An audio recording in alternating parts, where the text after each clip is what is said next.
অনেক সময় এমন হয় যে আমাদের শুভ মানসিকতা, শুভ বিচারে, শুভ কর্মে মানুষ সন্দেহ করেন, প্রশ্ন করেন, প্রমাণ চান, শুদ্ধতার পরীক্ষা দিতে বলেন। আর তখন নিশ্চিত রূপে কষ্ট হয়।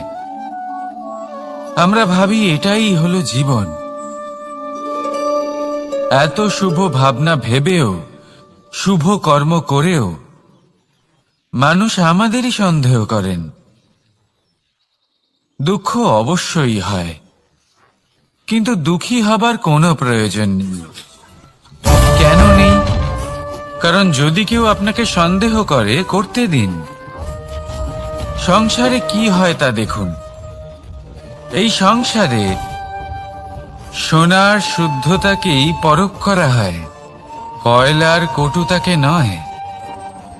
আপনি হলেন স্বর্ণ, তাই আপনার শুদ্ধতা অবশ্যই পরখ করা হবে। সেটা তো হবেই হবে। আপনি নিজেকে দুঃখী করবেন না। আপনার কর্ম শুধু একটাই, স্বর্ণর মতো উজ্জ্বল থাকা। এই সংসার আপনার ভাবনা, চিন্তা, কর্ম এবং শুদ্ধতার প্রমাণ পেতেই থাকবে। তাই আসুন আর আমার সাথে ভালোবেসে বলুন, রাধা রাধা। অনেক সময় এমন হয় যখন মানুষ আমাদের সত্যকে অস্বীকার করতে থাকেন আর মানুষের মিথ্যে কথাগুলিকে গ্রহণ করেন, তাও আবার অত্যন্ত সহজে। তখন আমাদের খুব দুঃখ হয়, বড়ই ক্রোধ হয় মানুষের এই মানসিকতা নিয়ে। কিন্তু এটা জানা অত্যন্ত গুরুত্বপূর্ণ যে এমন কেন হয়। কারণটা কি আপনি? আপনারই কি কোনো দোষ রয়েছে? কখনোই নয়। কারণ হলো এটা যে এই যে সত্য, এই সত্যের মূল্য অত্যন্ত অধিক। এতটাই অধিক যে অনেক সময় অনেক ধনী ব্যক্তিও এর মূল্য মেটাতে পারেন না। সেখানেই যদি মিথ্যের কথা বলি, তাহলে এর মূল্য অত্যন্ত কম। অত্যন্ত সহজেই মিথ্যে সবার মধ্যে বিক্রি হয়। সত্যি বলতে এটা ভাবা আপনার কর্ম নয় যে লোকে কেন আপনাকে বুঝতেই পারেন না, আপনার সত্য কেন বুঝতে পারেন না। আপনার কর্ম হলো আপনার সত্যের সাথে দাঁড়িয়ে থাকা, সেই সত্যের সাথে চলতে থাকা। কারণ সত্য তার কাছেই আসবে যে সত্যকে খুঁজে নিতে চায়। নয়তো বেশিরভাগ মানুষ মিথ্যেকে নিয়েই প্রসন্ন রয়েছেন। আপনি সত্যের সাথে কর্মের পথে অগ্রসর হতে থাকুন। সত্য বেশি দিন লুকোনো থাকে না। সংসারের সম্মুখে এটা অবশ্যই একদিন আসবে, কিন্তু তখনও সেটা মানুষের ওপর সে বিশ্বাস করবে কি করবে না। আপনি কর্ম করতে থাকুন আর আমার সাথে ভালোবেসে বলুন, রাধা রাধা। জীবনে যখনই আমরা এমন কোনো পথে চলতে চাই যা মূলত কাঁটায় ভরা ছোট পাথর থাকে, যা বিঁধে যেতে পারে, তখন আমরা কি করি? আমরা পাদুকা ব্যবহার করি আর তারপরে আমরা খুব সরলভাবে সেই পথে অগ্রসর হতে পারি। কিন্তু যদি পাদুকা আর পায়ের মাঝে কোনো ছোট পাথরও এসে ফেঁসে যায়, তখন কিন্তু আমরা খুব কোমল পথও পার করতে পারবো না। কিছু বুঝলেন আপনারা?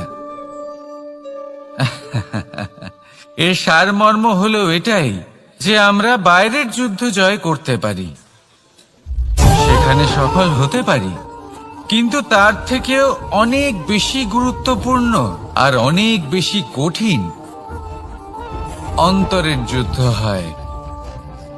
অন্তরের সমস্যাগুলি হয় লোভ, মোহ, ক্রোধ, লালসা, ভয়। যদি এইগুলি আপনার মধ্যে থাকে, তাহলে আপনি সংসারের যে কোনো স্তরে পৌঁছতে পারেন, অনেক বড় বড় যুদ্ধ জয় করতে পারেন, কিন্তু আপনি সন্তুষ্টি পাবেন না। তাই সর্বপ্রথম নিজেকে শুধরে নিন, তারপরে এই সংসারকে জয় করুন। তবে তার আগে আমার সাথে ভালোবেসে বলুন, রাধা রাধা। কখনো কখনো আমরা কোনো কাজ আরম্ভ করার বিষয়ে ভাবি, তারপর আরো ভাবি, তারপর আরো ভাবি, আর ভাবতেই থাকি। দেখুন, এটা কোনো অন্যায় নয় যে আমরা কোনো কাজ আরম্ভ করার পূর্বে তার বিষয়ে ভাবনা চিন্তা করছি, সেটা বোঝার চেষ্টা করছি, ঠিক আছে, কিন্তু সম্পূর্ণ সময় এই চিন্তায় ব্যর্থ করা উচিত নয়। যদি আপনি বেশি সময় লাগিয়ে ফেলেন, তাহলে সময় আপনার ওপর অবশ্যই রুষ্ট হবে। আর কেনই বা হবে না? আপনি সময় নষ্ট করছেন, আর সেটা উচিত নয়। দেখুন, নিশ্চিতভাবে ভাবনা চিন্তা করুন, বিবেচনা করুন, পূর্ণরূপে করুন, কিন্তু এটাও মনে রাখবেন যে উচিত সময়ের মধ্যে আপনাকে কর্ম আরম্ভ করতেই হবে। যদি ভাবতেই থাকেন, তাহলে কর্ম আরম্ভ করতে পারবেন না। আর এই সময় অত্যন্ত বলশালী।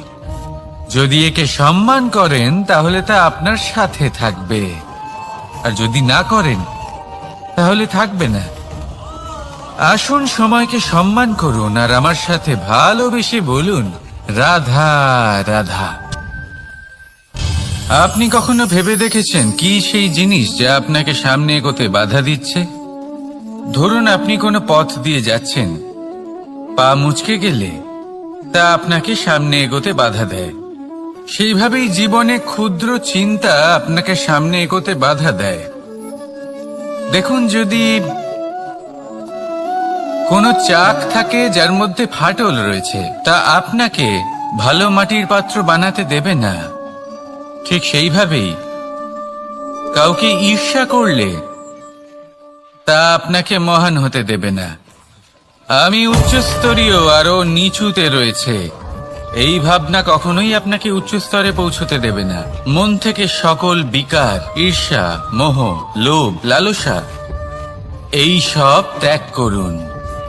চিন্তা ভাবনাকে বড় করে তুলুন, ধন্যাত্মক বোধ জাগিয়ে তুলুন, আর সম্পূর্ণ সমর্পিত হয়ে কর্ম করুন। মহানুভবতা আর সাফল্য এই দুই আপনার পদানত হয়ে থাকবে। তাহলে আসুন আর আমার সাথে ভালোবেসে বলুন, রাধা রাধা।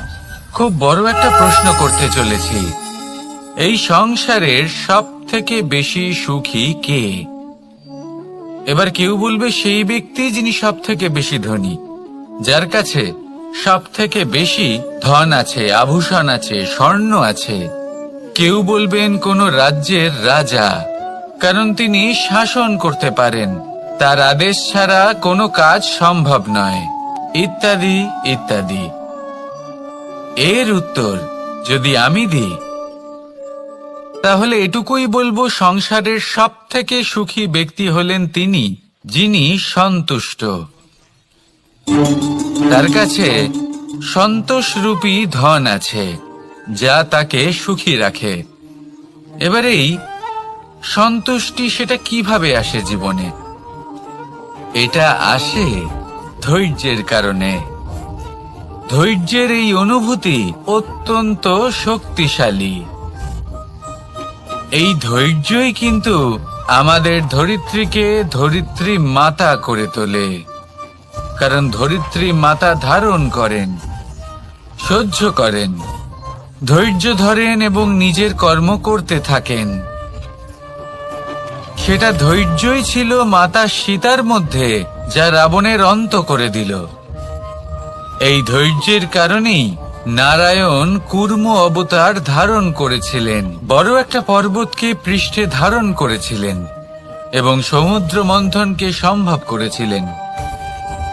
সেই জন্য সর্বপ্রথম মনের মধ্যে ধৈর্যকে নিয়ে আসুন। এই ধৈর্যই আপনাকে সন্তুষ্টির পথে নিয়ে যাবে, আর এই সন্তুষ্টি আপনাকে লোভ, মোহ এবং লালসার পথ থেকে দূরে নিয়ে সুখের পথে নিয়ে যাবে। আর তখন এই মন প্রসন্ন হয়ে বলবে, রাধা রাধা। এই সংসারে এমন কখনোই হবে না যে আপনি কিছু একটা করলেন কিন্তু তার মূল্য আপনাকে দিতেই হলো না। যে কোনো কাজের জন্য, যে কোনো কর্মের জন্য আপনাকে মূল্য দিতেই হবে। প্রকৃতিও আমাদের এটাই শেখায়। আকাশে দেখুন সূর্যকে, প্রত্যেকদিন আমাদের প্রকাশ প্রদান করেন। এনাকে সূর্য নারায়ণ বলা হয়। ইনি কি মূল্য প্রদান করেন?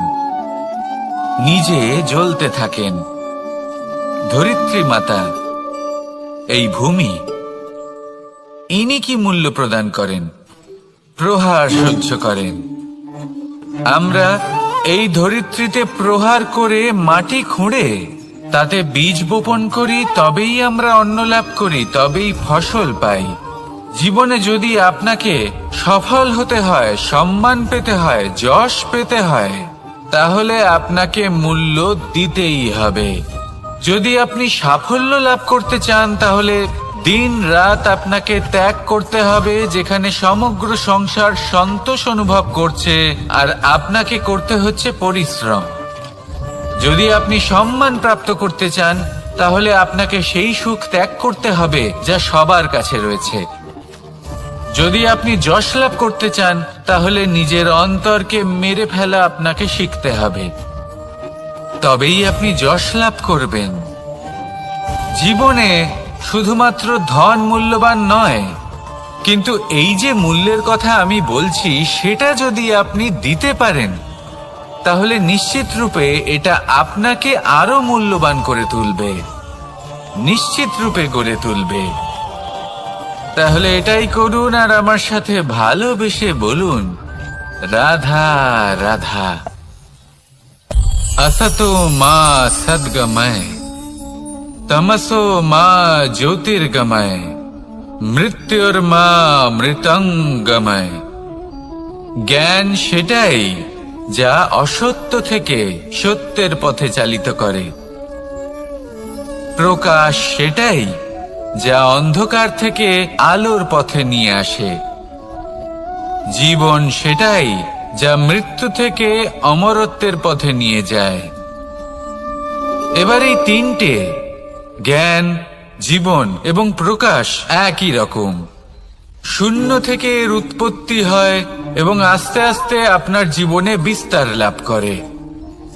এবার আমরা এটাই ভাবি যে কেমন করে এই তিনটিকে আগলে রাখা যায়। এর উত্তর হলো, এদের আগলে রাখার প্রয়োজনই নেই, ভাগ করে দিতে হবে। কোনো বৃক্ষকেই দেখে নিন, একটি বৃক্ষ অনেক বছর ধরে বেঁচে থাকে। কেন? কারণ সে ভাগ করে দিতে জানে। সে নিজের বীজ ছড়িয়ে দেয়, এই ধরিত্রীতে দেয়। সেই বীজ যা অঙ্কুরিত হয়ে এক নতুন বৃক্ষকে জন্ম দেয়। শুধু ছড়িয়ে দিয়ে একটি বৃক্ষ জীবন দান করতে পারে। যদি কোনো ব্যক্তি জ্ঞান ছড়াতে শিখে যান, যদি প্রকাশ, আলোর কিরণ ছড়িয়ে দিতে শিখে যায়, কোনো ব্যক্তি তার জীবনের সুখ ছড়িয়ে দিতে শিখে যান, তাহলে তিনি মৃত্যুর পরও মৃত হন না। এই ভাগ করে দেওয়ার সুখটাই কিছুটা আলাদা।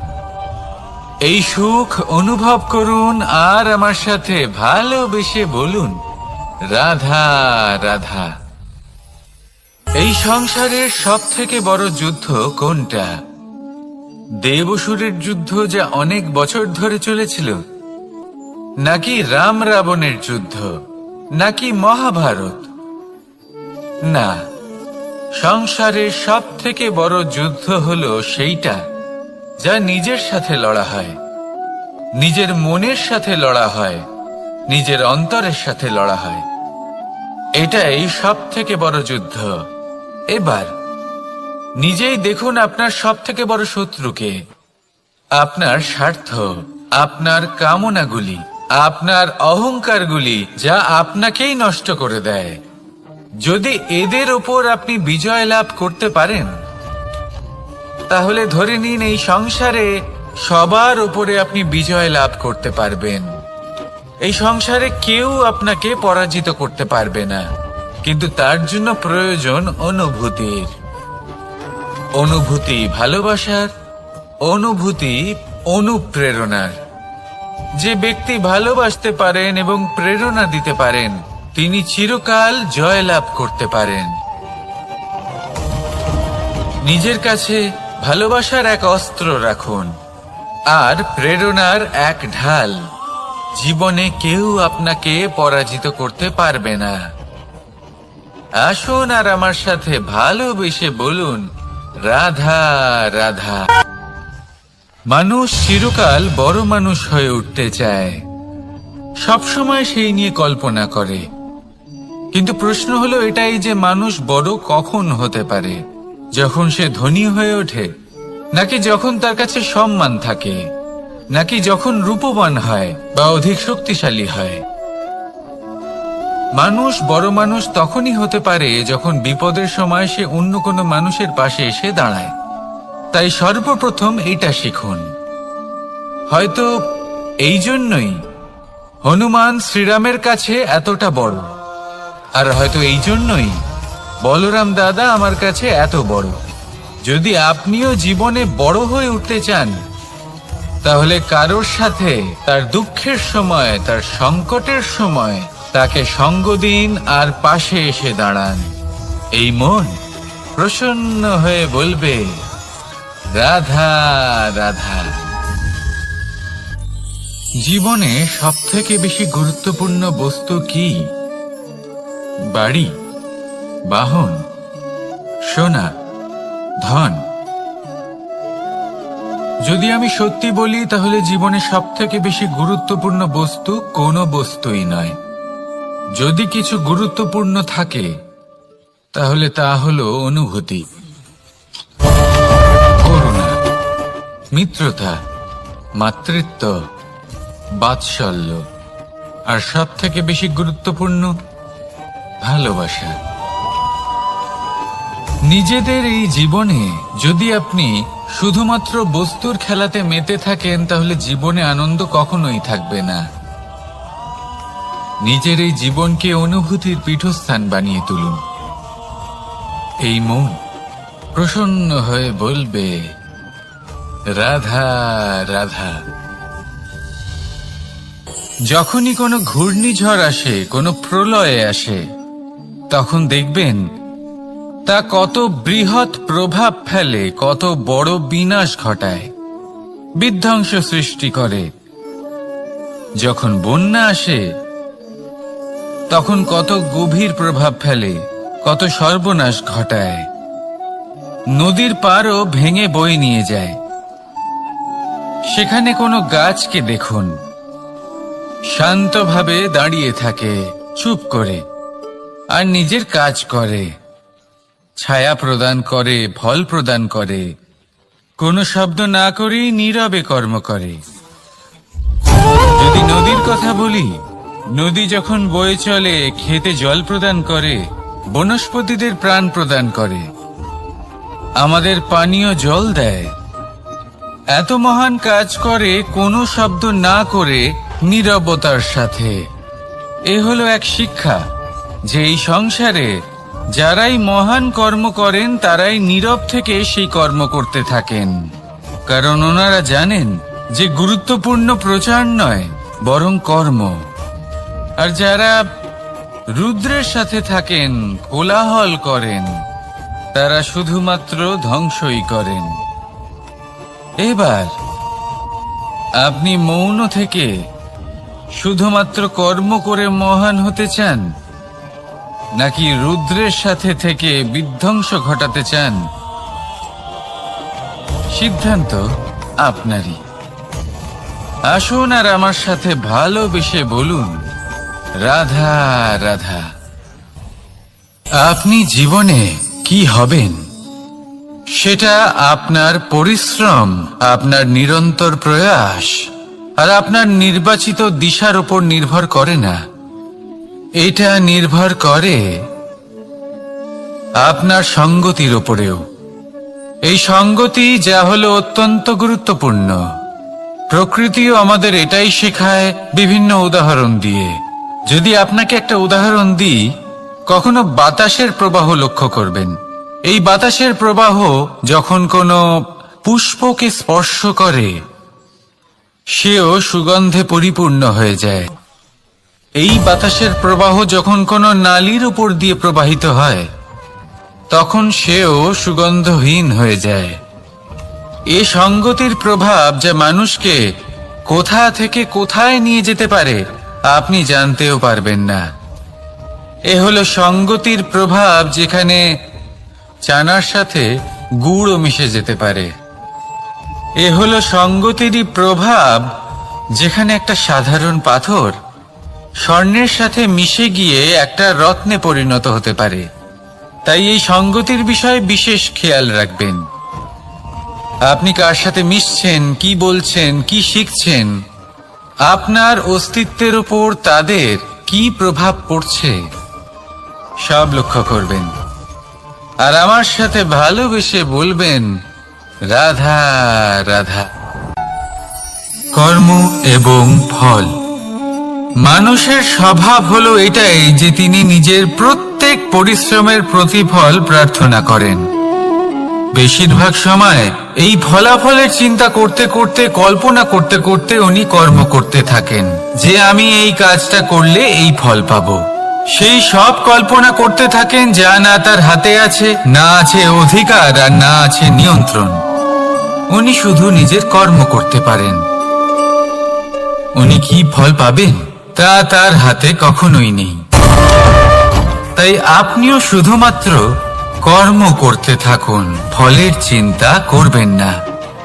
মনে রাখবেন, শিকড় এবং শাখা যেভাবে একে অপরের সাথে জড়িয়ে, সেইভাবেই একে অপরের সাথে জড়িয়ে কর্ম এবং ফল। যেরকম কর্ম আপনি করবেন সেরকম ফল আপনি অবশ্যই পাবেন। তাই এই ফলের আশায় কর্মের সময় কখনোই নষ্ট করবেন না, কারণ যে ব্যক্তি সময় নষ্ট করেন, সময় সেই ব্যক্তিকে অবশ্যই নষ্ট করে দেয়। কর্ম করুন নিঃস্বার্থভাবে, ফলের চিন্তা করবেন না। আর আমার সাথে ভালোবেসে বলুন, রাধা রাধা। কর্ম এবং ফল। দেখতে গেলে এই সমস্ত ব্রহ্মাণ্ড এই দুইয়ের মাঝেই স্থির হয়ে আছে।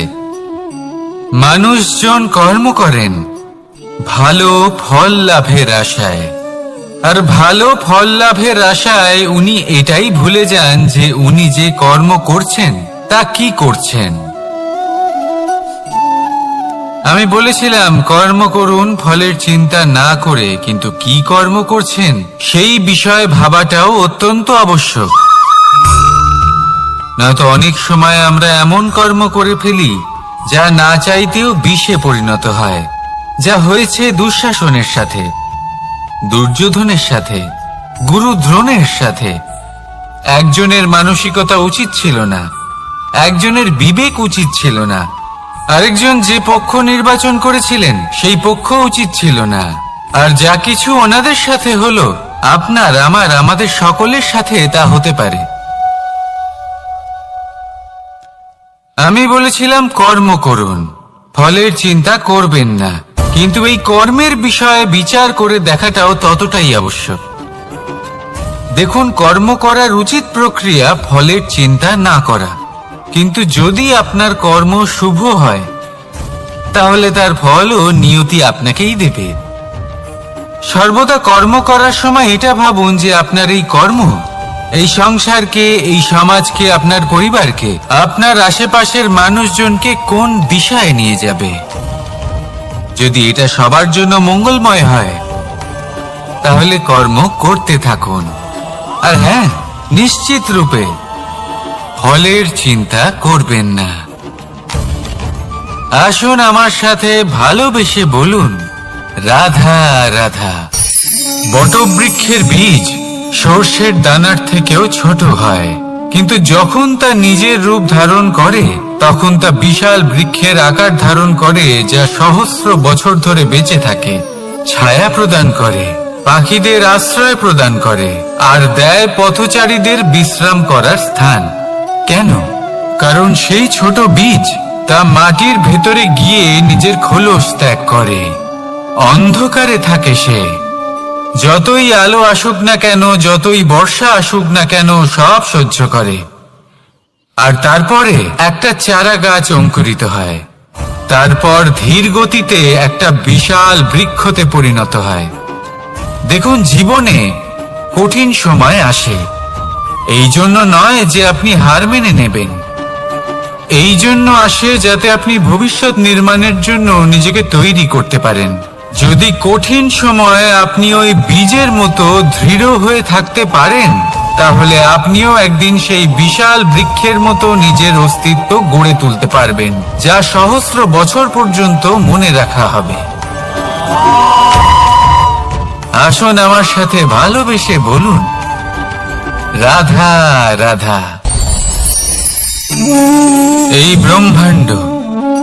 এই ব্রহ্মাণ্ড কত বৃহৎ, তাই না? যার সম্মুখে এই পৃথিবীকেও একটা বিন্দুর মতো মনে হয়। আর এই পৃথিবীতে আমরা কে হই, আমাদের আকার কিরকম, আমাদের অস্তিত্বই বা কি? যখন আমরা এভাবে ভাবি তখন মনে হয় আমরা কিছুই নই। তা আমরা যখন কিছুই নই, তাহলে আমরা এত চিন্তা করি কেন? কি ভেবে ভয় পাই? কাকেই বা এত ভয় পাই? কে আমাদের মারতে পারে আর কেই বা আমাদের জন্ম দেবে? আত্মার আসলে না কখনো জন্ম হয় আর না কখনো মৃত্যু। আত্মা শুধুই শরীর বদল করে। আপনি, আমি, আমরা সকলে এই শরীর নয়, আমরা হলাম আত্মা, যা হলো পরম আত্মার পরম অঙ্গ।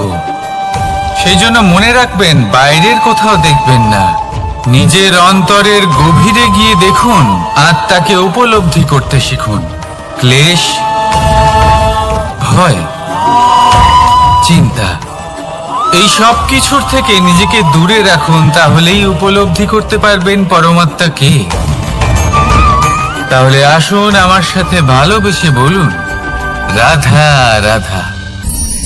পরিবর্তন এই সংসারের শাশ্বত নিয়ম।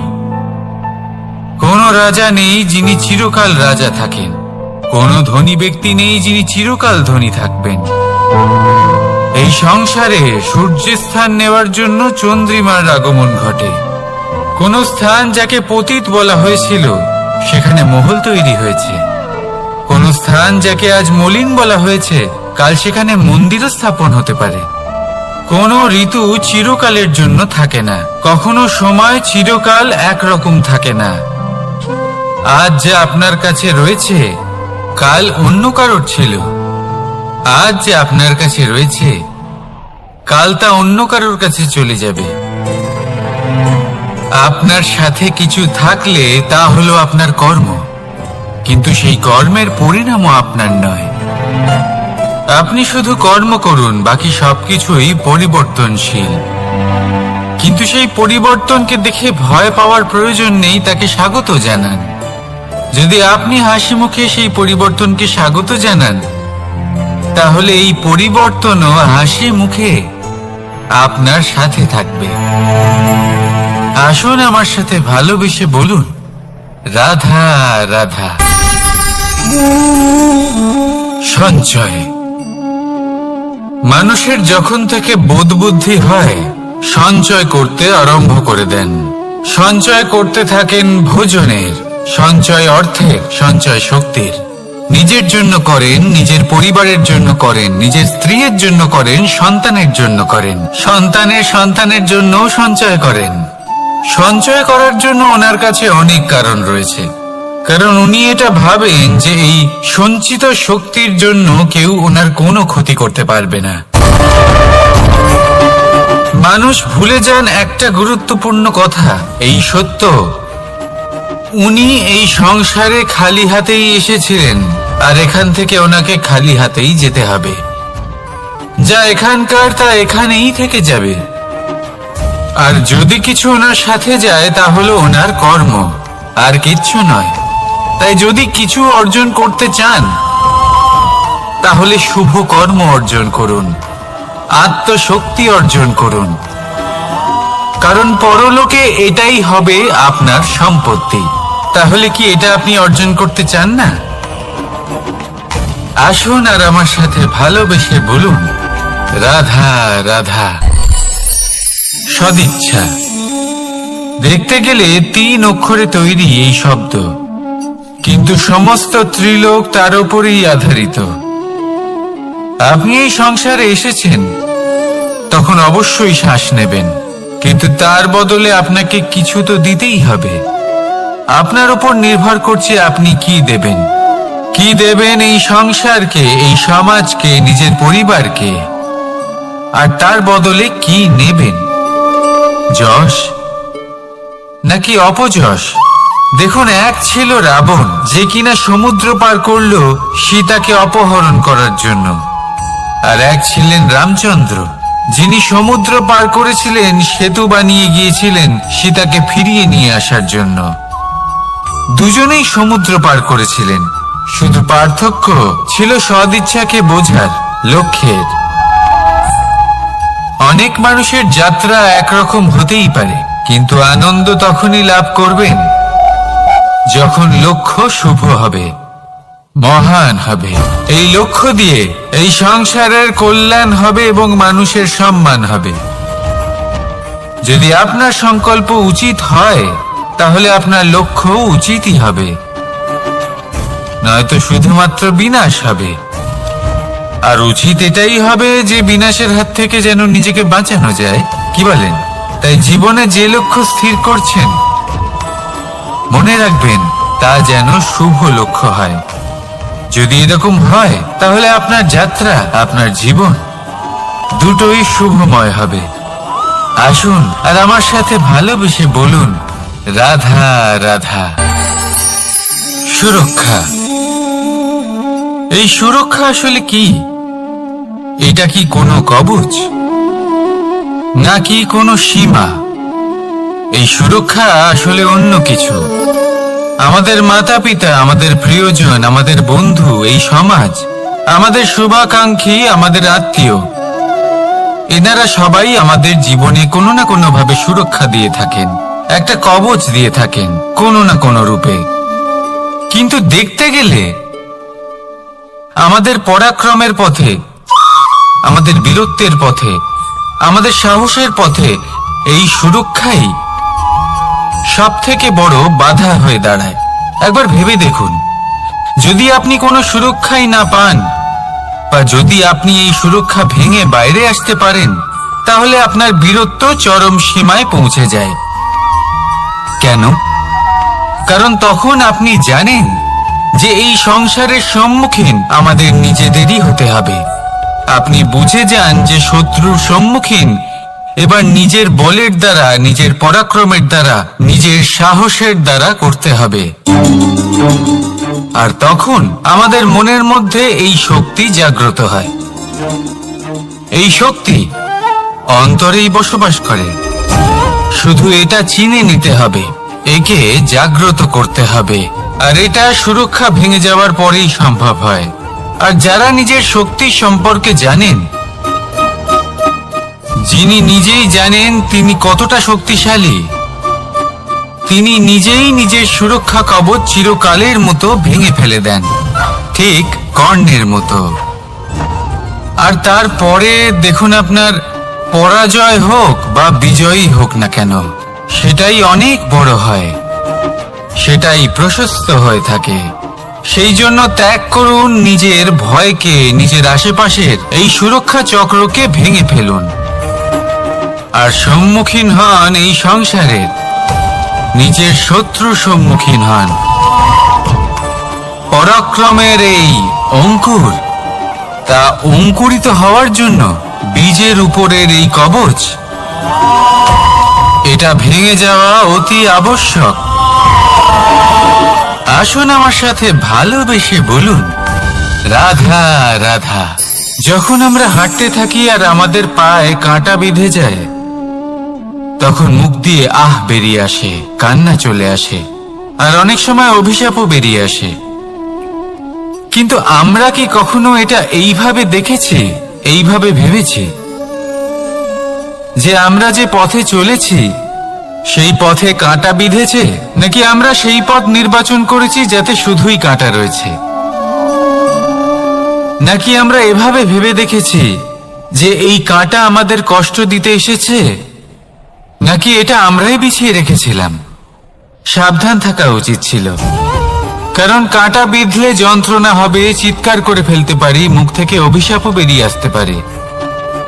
কিন্তু এই অভিশাপ শুধুমাত্র আমাদের তরফ থেকে অভিশাপ হয়, সামনের ব্যক্তিটির উপরও নির্ভর করে। এবার সেই ব্যক্তি যদি এমন হয় যে ফুল আর কাঁটা এই দুই সমানভাবে গ্রহণ করতে পারে, তার কাছে অভিশাপও বরদানে পরিণত হয়। শেষ পর্যন্ত ব্যাপারটা দাঁড়ায় ভাবনা, চিন্তা, দৃষ্টিভঙ্গির ওপর। কারণ আপনার এই ভাবনাই সত্যি হয়ে সামনে আসে। সেই জন্য এই ভাবনা, চিন্তা, মানসিকতাকে গুরুত্ব সহকারে দেখবেন। এই বিবেচনা নিয়ে বিবেচনা করতে শিখুন। আমার কথার অর্থ হলো যে জীবনে যখন এরকম কিছু একটা ঘটবে, তখন ভেবে দেখুন যে এরকম কেন হলো। আপনি কি এমন কোনো কর্ম করেছিলেন যার কর্মফল এটা? এমন কোনো কাজ যা অনুচিত ছিল, অসত্য ছিল, যা অভদ্রতার কারণ ছিল? ভেবে দেখা প্রয়োজন। দেখুন, ইচ্ছে হলো আপনার যে আপনি কি করতে চান, ভাবনা আপনার, সত্য আপনার, জীবন আপনার, সিদ্ধান্ত আপনার।